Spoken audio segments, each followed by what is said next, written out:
And they'll both be on Weber County League of Women Voters, so anyone who's interested in watching any of those videos, that will be available. I'm Terry McCullough from the Weber County League of Women Voters, and our goal, we're nonpartisan, nonprofit, and our goal is to try to get people out to vote and to vote intelligently and to learn and participate in community activities. So hopefully, we didn't get a great turnout tonight, but I hope a lot of people are watching it, and please tell your friends to go to both YouTube and Facebook under Weber County League of Women Voters.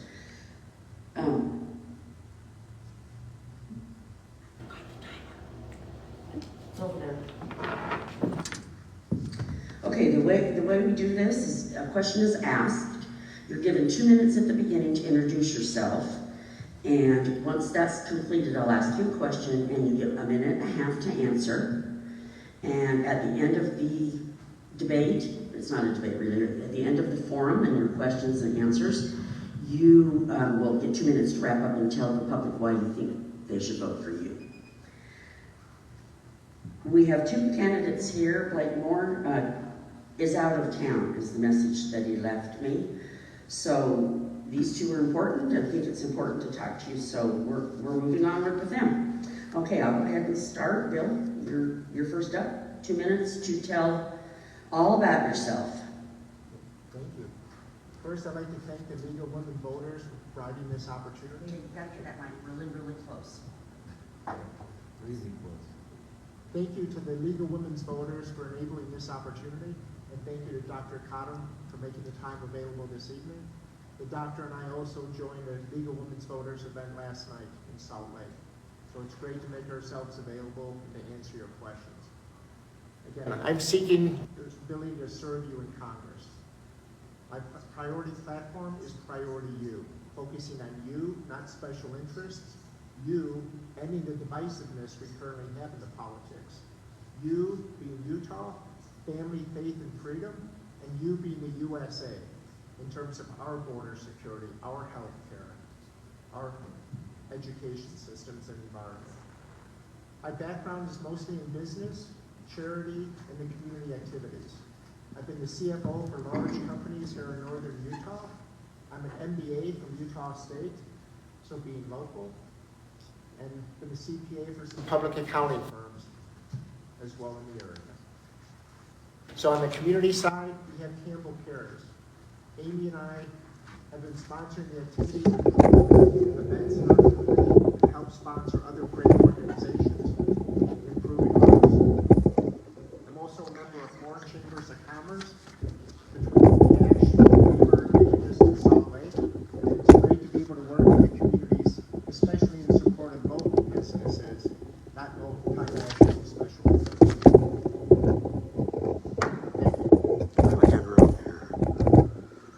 I want to be able to hear you. It's hard to hear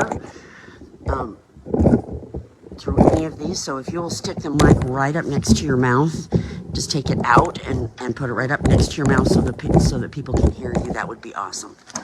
Okay, go ahead, man. I likewise thank the League of Women Voters for the opportunity to be here. I'm running for Congress for 2 reasons. The first reason is out of control spending that I believe both parties have participated in, and that's the reason I'm running as a libertarian. The second reason why I'm running for Congress is that I firmly believe that Blake Moore violated the sacred trust that we placed in him by voting to allow the federal government to spy on the citizens without warrants and then exempting himself from those same laws which he applied on everyone else. And you can go look on his website, he has it right there. He says he decided to do that because it was inconvenient. And I'm like, our freedom is not an inconvenience. And so from a policy level, I don't believe Blake Moore, being in the position of leadership, can ever vote for anything against what Donald Trump says. And so because of that, because he's essentially bought and paid for, I believe that he can't rule independently and make independent decisions. And as a libertarian, I can be the voice of reason in a chamber filled with people that have all drank the Kool-Aid of overspending and overreach of the federal government. Thank you. Okay, your first question? Your first question is, what do you see as your role in the U.S. legislature? And we'll start with Dan and rotate back and forth. As a libertarian, I have a different perspective on what my role is at the legislative level in the U.S. Congress. It's primarily to be able to say no, and that's no across the board to a lot of these crazy spending plans that they have, and to say yes to reform the parts that they don't want to talk about, like Social Security, Medicare, and Medicaid. And these are my primary priorities, and it's how I would govern her. And then the other thing that's so important about being a libertarian there is that I don't have the priorities of either party, and that actually makes me more influential, not less influential. Thank you. Bill? And I agree with Dr. Cottom's statements in full in his opening comments. I believe part of the role for the legislator is also to support democracy. When we make an oath to the Constitution. And that means staying within the limits and the roles within the federal government and honoring the separation of responsibilities in the branches and the controls. Personally, I believe I can add the most value in 3 areas. On the financial, because I believe our debt, distrust, and the divisiveness are 3 of the main areas. The doctor already went into the distrust, and I second his comments along those lines. With regards to debt, also yes, fiscal mismanagement has been one of the biggest abuses within our current government. And we need better control over the spending and better management of our financials. The divisiveness is also an issue. For Priority U, unity is part of that. And the divisiveness between the 2 main political parties is unacceptable when you make a commitment to serve the people. And I believe my website showing all 8 political party platforms, the event that we held, opening up to all political parties, are indications of just that I am willing to stand with and represent everyone in our community. Thank you. And I hate to say this, but you gotta keep your mind. Oh, even closer? Yes. I'm If you sorry. tilt it, I think sometimes you can be heard better. Yay. Okay, question 2. We'll start with Bill. What do you plan to do to make sure that time is not spent on frivolous bills? Yes, thank you. And again, the time on the frivolous bills, a lot of times our legislators use the messaging as part of that they put forth bills that they know will not pass. So part of what we do in finance is before we propose anything, there was a feasibility check in terms of the reasonableness whether or not you get it done. And not trying to propose any less legislation merely for messaging purposes or just to communicate something you know will eventually be passed. You can make those statements offline. So I plan for my agenda to be very focused. And it'll be a little bit easier because I'm trying not to add much that's already being done. Part of my goal would be to reduce the levels of government involvement in our lives, to reduce spending and take things off the table. That's one of the benefits of not having any beholdens to special interests. I will not need to go in there and work up favors to promote and reward donors. I'm not accepting any donations. I don't have to reward any business and family interests. So by not having as much to push, it'll be easier for me to assist in the cutting of the expenses and the limiting of government. Thank you.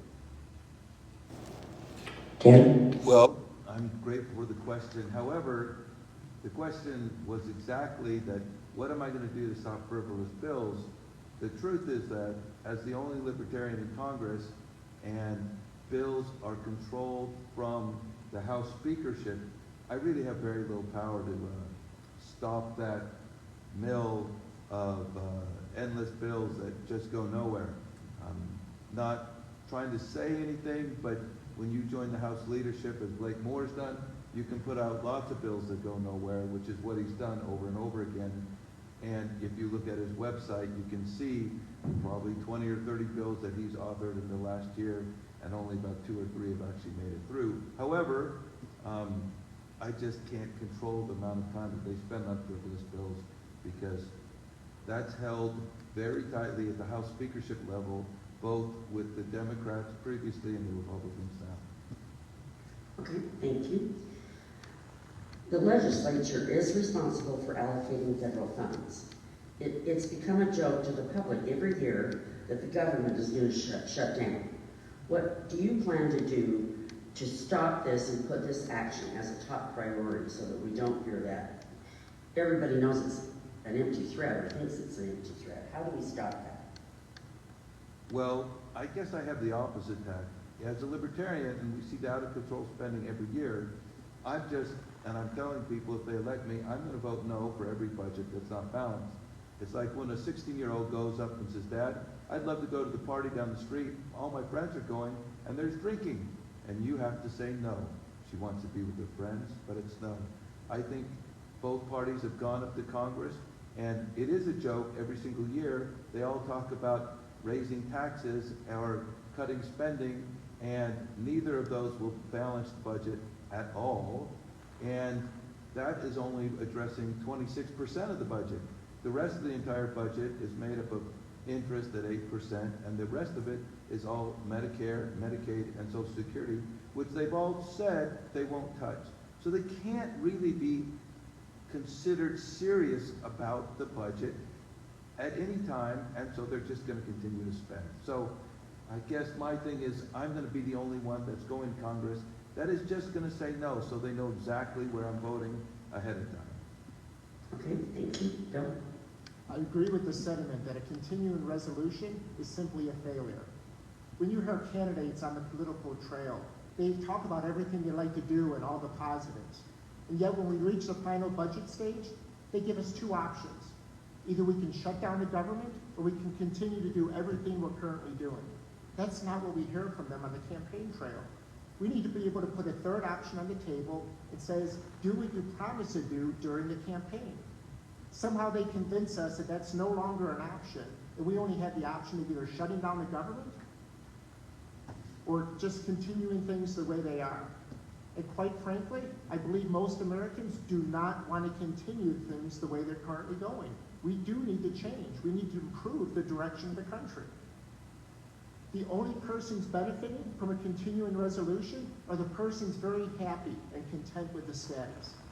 And if you're favoring special interests that are getting large government grants and your businesses are profiting, it's okay. Maybe continuing business as usual would be a success.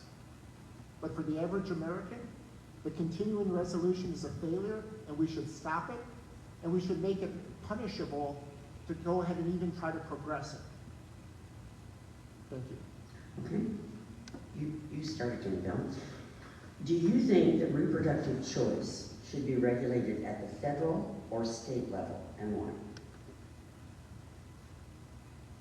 Can I add an option to that table? I don't believe government should be involved in that choice first and foremost.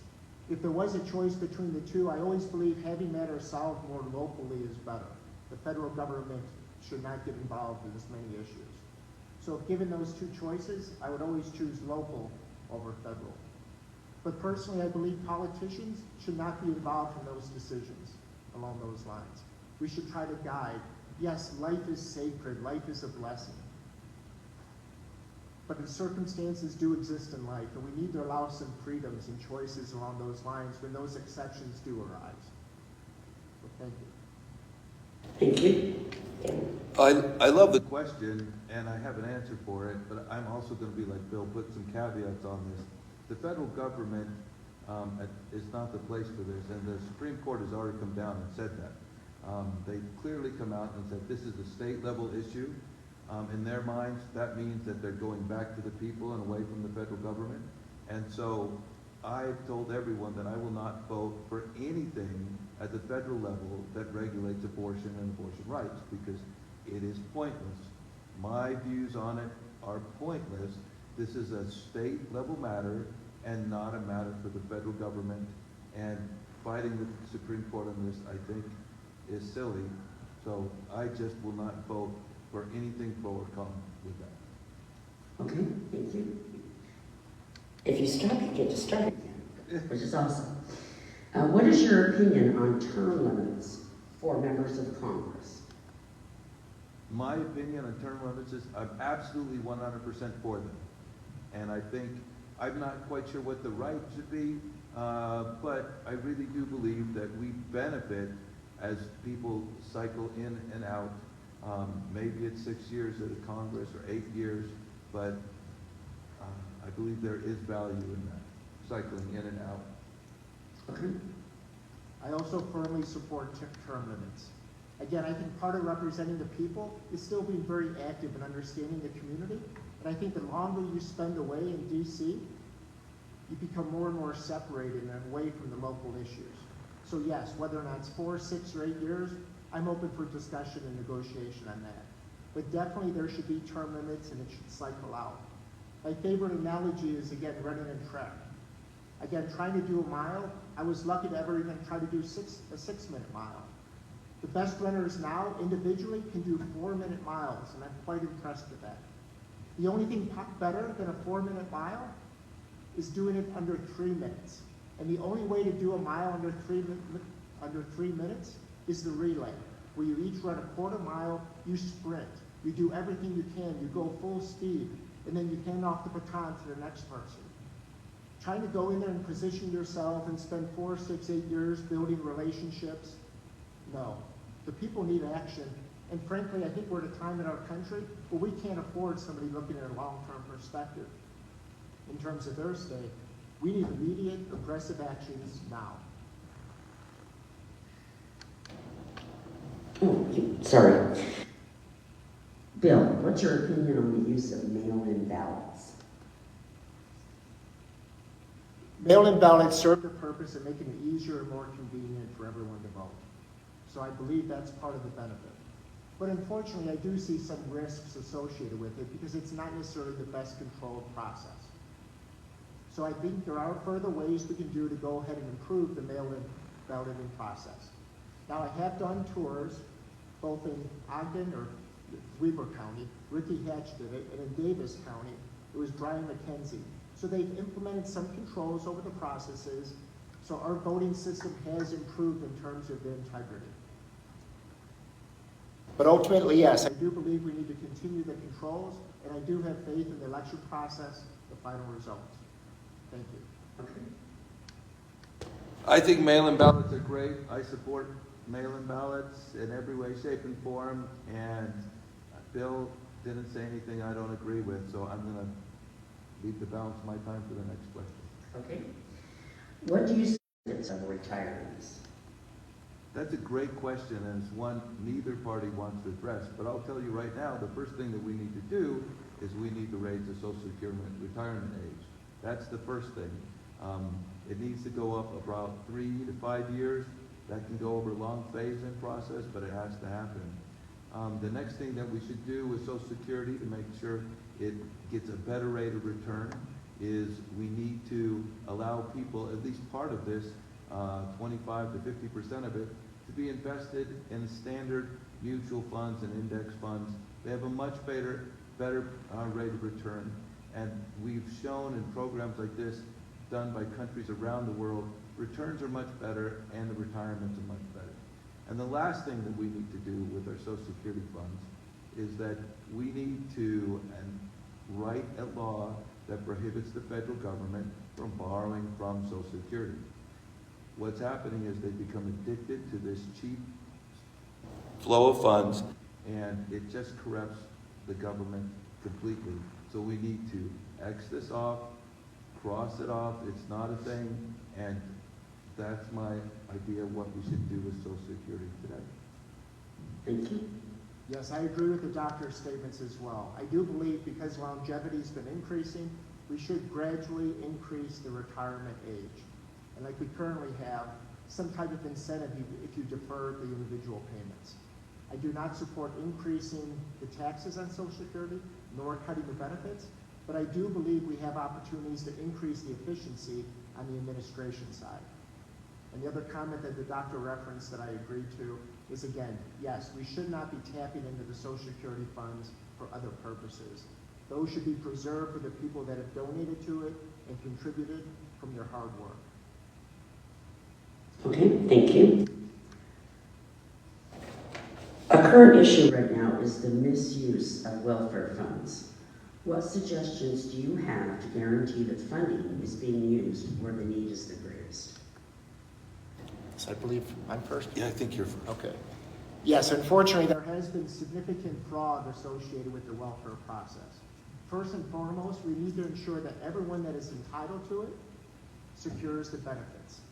I believe we've expanded it, and there's too many people taking advantage of it right now that aren't entitled. So we need to have the proper checks within the individual system.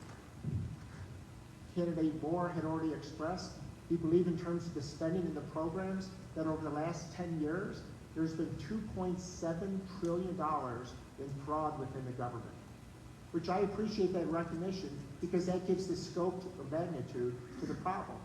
What was lacking, though, were solutions in what to do about it. So being on the business side, we had a lot of fraud prevention techniques. We had higher safeguards on the disbursements of funds and checks and balances.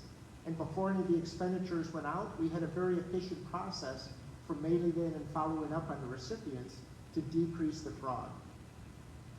So I believe we need to enhance the controls and use business level Sarbanes-Oxley type procedures to better the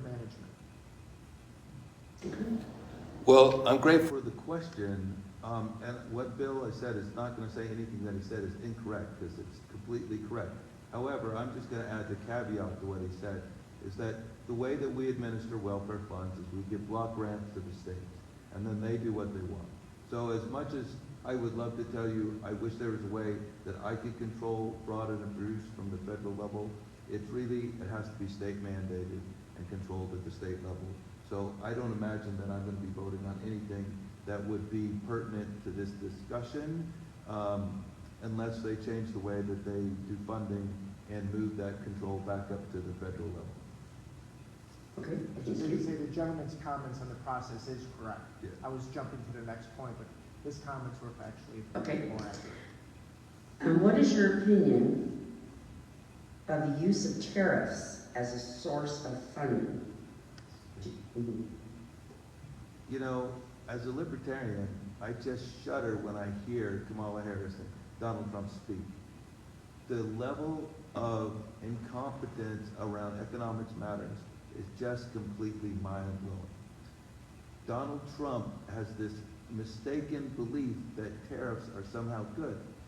Tariffs are a tax on poor people, and that's all that they are. And if you think that this is good for America, then you're thinking that you want to tax poor people. And, you know, I'm a doctor. I can afford to pay these stupid tariffs, but it's the least people among us. So this is a bad idea. It's always been a bad idea. It continues to be a bad idea. And only if you want to hurt America and hurt poor people do you think tariffs are a good way to fund the government.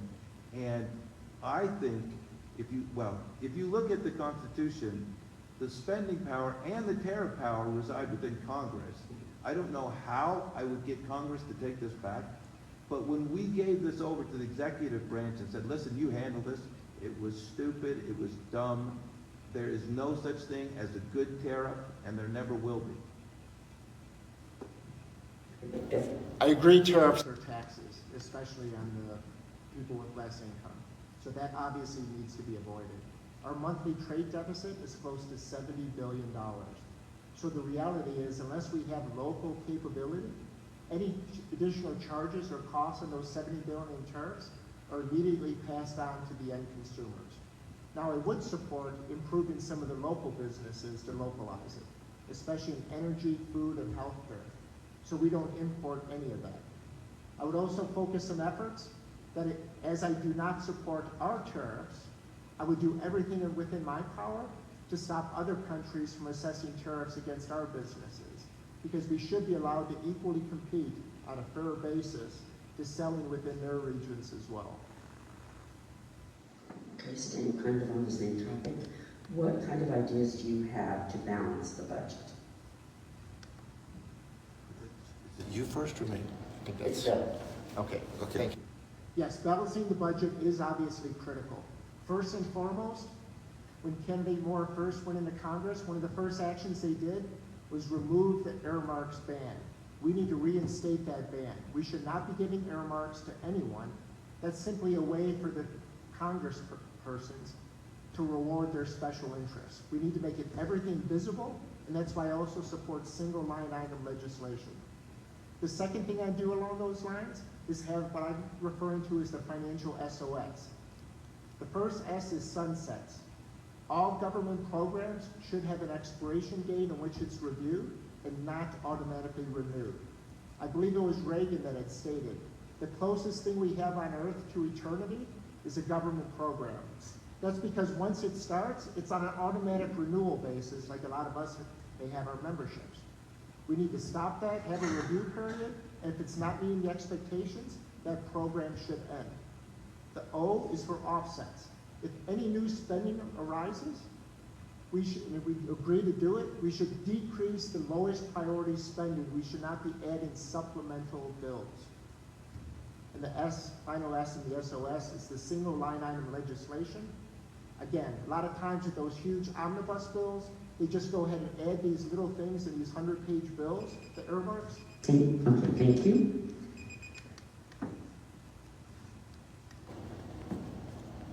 I really appreciate the opportunity to answer this question because I firmly believe the only way that you're going to get to a balanced budget is to elect more libertarians. Because we're not afraid to say no. And we're not afraid to say no to the president. We're not afraid to say no to anyone, frankly, when we argue amongst ourselves freely. However, the balanced budget is impossible unless you change the outlook of Congress. Just not possible. There's too much pressure. People who call themselves budget hawks go up there and they spend like crazy, and both parties do it. So honestly, the best way to do it is to elect more people like me. And then the other thing which they're not touching, which I hit on briefly before, was that 66% of the budget is mandatory spending. So all the budgets that these people are passing only concern 26% of the federal government. So it's like, how can you really believe that they're serious about anything when they say, I'm not going to touch 66% of the budget, and if you add in the interest on the debt, which is 8%, that's like saying, I'm going to fix everything on 26% of the budget. It's just not realistic. And so, unfortunately, you can't trust either party on this. So, unless you elect more people who are willing to say no and feel that uncomfortable, it's not going to happen. Okay, next one. What role do you believe that the federal government should play in DEI legislation? Mine is the first one. Well, one of the standard reasons that people become libertarians is we do not like to divide people up into groups. We believe in human rights, and that's it. And we don't like to divide people up into women. We don't like to divide them into men. We don't like races. We don't like colors. We don't like special treatment of people. And so, frankly, from a libertarian perspective, this is none of the government's business, and they should keep their nose out of it. And the more that they keep out of it, the happier we'll be. I'm done. Okay, good. Yes, thank you. On the DEI topic, we need to ensure equal opportunity for everyone. But I don't believe we should be favoring anyone on any race or any other matter along those lines. In providing the equal opportunity, we need to make sure all the precedents to that, though, are also given equal opportunity and not just the final decision process. So on that basis, just creating an equal and fair and prosperous education system and everything else that builds up to that in terms of the care. I believe that would properly give everyone an equal opportunity by the time we got to the final choice. Thank you. Okay, this is kind of a little bit long. Medicare Advantage plans are notorious for denying claims to the point that many doctors and hospitals will no longer accept that plan. What specific ideas do you have to make sure that dependable Medicare will be available and affordable for future generations? Obviously, in terms of the Medicare funding, I do believe we need to increase the administration or improve the administration of the process. I believe there's a lot of waste in the process, and those particular items involving rejecting the care or rejecting the claims, I think we should make it even more clear and more simplified in terms of the process, what is covered and what is not covered. As for protecting it, yes, I believe we need to make sure it's secure. All of the promises that we've made to current retirees and other persons under the system, we need to fully honor those. I would not be extending any new promises or making any new commitments because frankly, yes, the system is under constraint. at this time? The biggest way that we can affect Medicare right now and how it delivers on these promises is actually decreasing the regulatory burden. I have a company that's worth probably $50 million now, and I offer services to Fortune 500 companies for procedural-based care. I save them literally hundreds of millions of dollars every single year. And I cannot do this with the federal government because of the regulatory regime. So the biggest thing in making care cheaper and affordable for everyone, not just Medicare Advantage cases, is to allow more competition in the market. The government has made so many specific institutional decisions to make it harder for you to obtain care where you want to obtain care, that it drives up the prices. And this is happening everywhere. And you can even look at it, if you just take the most basic and simple thing, we have a high percentage of patients with diabetes. So you would think it would be a priority to have cheap insulin in this country. Unfortunately, insulin can only be made in the United States according to the federal government. We can't get it from Canada, we can't get it from Mexico, we can't get it from the European Union. This is an example of horrible thinking when free trade could bring a lot cheaper medications, and they don't allow it. Just like they don't allow me to do Medicare cases in surgical centers around the country. Okay, thank you. What is your opinion, I guess it's not an opinion, how do you feel the federal government and Congress should be involved in public education or actually in education?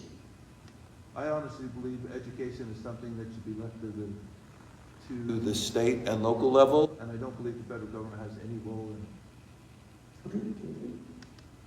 Yes, I would be decreasing the role of the federal government in education as well. I do believe it's better managed locally. I would check with the local authorities and the state authorities to confirm which roles in education they are taking the lead on. If there are gaps, I would start with the federal government continuing those until we have the proper transition to ensure it's all taken care of. But yes, those kind of matters on education basis, I believe are best managed locally. What is your feeling about, and I think you probably called it a two-line bill? Single line item legislation? Yeah. If you have, okay, I'm going to give like we did before. You vote for vouchers, we'll give the teachers a raise. How do you feel about that type of bill? Okay, yeah, look, there's a lot of compromises along those lines. With regards to those items, actually I don't appreciate the federal government coming in and taking those roles in terms of saying, we have money, we'll give it to the school districts as long as they do these programs and initiate these policies. The federal government, if they are going to grant anything, should be focused on, again, school lunches, the food, security, and those items, making sure the equal opportunity. So I want to make sure I understand the question, because I'm afraid I've missed it, and I want to make sure I... We did it on the state level, but in Congress, if they were to tie something to some other bill, such, on the state level, they did the vouchers and the teacher raise. So people wanted the teacher raise, so that meant they voted for the vouchers as well. Right, and so you're asking... Is that a good way to do a bill, or do you... No, it's not a good way to do a bill, but that's the way all bills are done. They always try to make people compromise. And so my feeling is basically, in a perfect world, you would have single line things, but we know that's not the way in Congress. The leaders, what did Nancy Pelosi say? You have to vote for it, and then you can read it, right? And this is a disaster, and I'm sure Bill agrees with this too, because he's just spoken extensively on this. But I wish I had control. I wish I could go there as the lone libertarian in Congress and have control over that. But those are going to keep coming, and because they're all about being gotcha legislation, they're always going to be there, unfortunately. Okay, The thank you. doctor's right, I do agree with his statements. The level of contention and dissatisfaction has definitely increased in the past little while. What do you feel should be done to focus on the U.S. instead of fighting among parties? You mean... Republicans against Democrats, against Libertarians, against that. We're more focused on that than we are on running our government. Well, you know what? I have to say that when I was a history major, and I think we've always been partisan, and I think we've always argued with one another. I mean, the names that, Thomas Jefferson and James Madison called each other just were horrific. They would be horrific now. They would be on the CNN page. You would just be aghast. And so I think this has always continued. It's built into the system. I think it's part of the reason why we are so successful is because we're airing complaints. However, what it does mean is that we get frustrated with it. And, I really do believe Winston Churchill was correct when he says, democracies always do the right thing. And it's always do the right thing when they have no other choice. And so that's sometimes where we get to before we get the right thing. Okay, thank you. Yes, unfortunately, it is a major topic. Again, the three major concerns I have at a Congress today is the debt, distrust, and the divisiveness. And again, I agree with the doctor. A healthy debate is positive. You get the ideas out there, you express it. The problem is it's not only based on the merits. There's so many of the debates and the decisions these days are based upon partisan purposes and just voting along party lines. And that's where we need to stand above on the principles and the merits of the individual cases. So yes, let's have a healthy debate. Let's argue about it. Let's get emotional about the individual issues. But at the end of the day, let's decide it based upon principles and the merits, not simply based upon political party. Okay. What would you do to support improving climate control and environmental issues on a federal level? Yeah, my environmental or climate policy focuses in three areas: clean air, clean water, and open spaces. I believe that humans do have an impact on the climate, but we do need to better understand it before we take significant actions in terms of what is the best long-term consequences. I think if we do focus on protecting the air, the clean water, and preserving the open spaces, I think that's a great immediate focus that also helps preserve those items going forward. So specifically, I would focus the legislation and the actions on those three items. I really feel that if there is a role, it's to reduce the regulatory burden on power companies and what they do. Part of the problem we have in Utah specifically is that we live in a bowl, as we all know, and we all pollute in that bowl. So I'm an anti-pollutionist, and the way to make it cleaner is actually make power cheaper.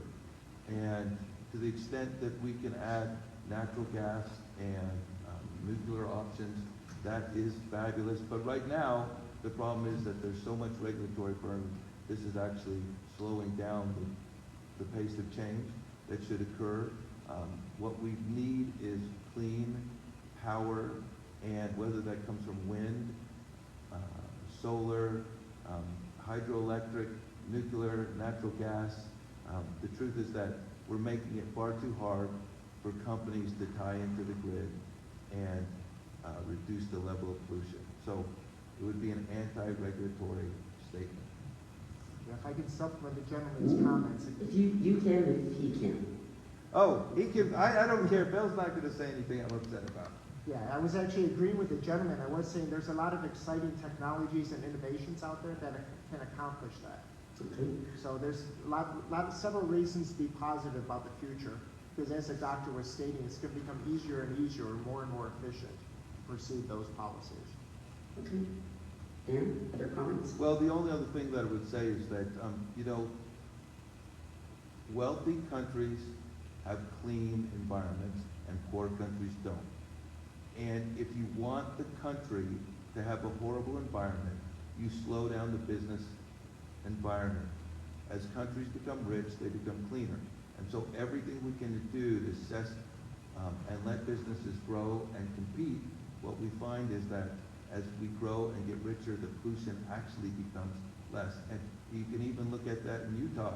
When I went to BYU back in the 80s, the average pollution day when I was at Provo was what the worst pollution days are now, yet we've added millions and millions of people to the state. And so it just shows, as you can grow the wealth of an economy, you can afford the regulations to reduce pollution. And so we should always keep that that anything that hinders the business environment will actually result in more pollution, not less. Okay. What are your feelings, I hate to say feelings, what is your opinion about the issue of immigration? I'm very clear on immigration. I'm for a lot more of it. However, the problem with immigration is that when you bring in asylum seekers, they instantly get welfare benefits. And this is where the distrust and the hate comes from, because they are costing us money. And I'm not against asylum seekers, but what I'm saying is that if you show up on any construction site in this state and there were no illegal aliens, we would have a huge construction shortage. And so what I'm saying is most people are not asylum seekers, they're financial, meaning they're getting out of the horrible financial system in the country that they're in. And so I would support a big wall so we know who's coming in, and a big door which goes both ways. And I would have a lot more temporary work visas. My favorite story about this was, every time you sit down and eat an awful tomato, you can thank Lyndon Johnson. And you're like, what? Lyndon Johnson decided that he was going to send the U.S. Army to the border and secure the border. And that meant no Mexicans could come and harvest the tomatoes. Well, the farmer said, I'm never going to do this again. I'm going to grow tomatoes that I can harvest without being ripe. Hence, we all got rotten tomatoes in the store. And my point is, if you want delicious tomatoes, that door's got to swing both ways. I am a big ketchup fan, so obviously we want to support those efforts. Yeah. But I do believe we need to update the immigration law. It's been too long and there's been too many changes in the world where it needs to be updated. But until it's updated, I believe we need compliance with the current immigration laws. I believe that works best for the immigrants and for everyone in our country as part of the assimilation process, just to make sure it's most efficient. So yes, with the visas and the other items, those are beneficial, those are structured, those are well controlled. Unfortunately, I believe what's currently happening at the southern border is not the best service we could be providing to American citizens or the immigrants coming across. We need to better manage that process. So I would improve the security at the border and have everyone go through the proper channels, including a willingness to increase the visas, because immigrants, when they come across with the right manners, under the right method, are successful contributors to the United States. Okay. Tell us what you think you have that no one else has to bring to our United States Congress, and we encourage us to vote for you. This is the last question? Uh-huh. Okay. Okay, I think first and foremost, it's the financial background. I truly believe finances are our biggest concern as a country, because anyone individually that has finance problems knows that if you're struggling on the cash side, it limits the opportunities you can pursue, and it limits how you can respond to risks once they arise. And myself, being a CFO for global companies and local companies here, understand how business is managed, how we need to work with business partners, how you need safeguards and controls over the cash, how you need to prevent fraud. That with the MBA background that I have, the training at Utah State University, and the CPA from the technical knowledge, understanding the tax law, the auditing, the consulting, I believe that adds a lot of value, and there, quite frankly, aren't very many CFOs or CPAs in Congress these days. So that is where I believe I can best contribute. Thank you. I believe as the first libertarian in the U.S. Congress, I'll be able to say no. And that's my most important quality.